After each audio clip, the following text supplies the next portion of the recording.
பழனி அருகே 2 கார்கள் நேருக்கு நேர் மோதிக்கொண்ட விபத்தில் தொப்பம்பட்டி அதிமுக ஒன்றிய செயலாளர் பலத்த காயமடைந்து மருத்துவமனையில் அனுமதிக்கப்பட்டுள்ளார். திண்டுக்கல் மாவட்டம் பழனியை அடுத்த தொப்பம்பட்டி அதிமுக ஒன்றிய செயலாளர் சண்முகராஜ் இன்று காலை வயலூரில் தனது காரில் பழனி நோக்கி சென்றுள்ளார். அதேபோல் வயலூரை சேர்ந்த தனியார் காகித ஆலைக்கு சொந்தமான கார் ஒன்று பழனியில் இருந்து வயலூர் நோக்கி வந்துள்ளது.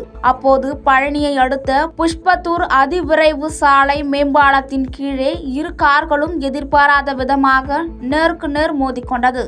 இதில் காரில் பயணம் செய்த சண்முகராஜ் பலத்த காயமடைந்தார். உடனடியாக தனியார் ஆம்புலன்ஸ் மூலம் அவரை பழனி தனியார் மருத்துவமனைக்கு கொண்டு செல்லப்பட்டார்.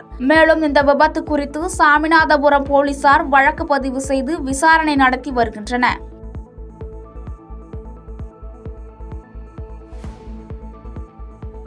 பாதகம் செய்பவரை கண்டால் நாம் பயங்கொள்ளலாகாது பாப்பா. மோதி மிதித்து விடு பாப்பா, அவர் முகத்தில் உமிழ்ந்து விடு பாப்பா. அண்மை செய்திகளை உடனுக்குடன் தெரிந்து கொள்ள இணைந்திருங்கள் இயம்நாடு தொலைக்காட்சியுடன்.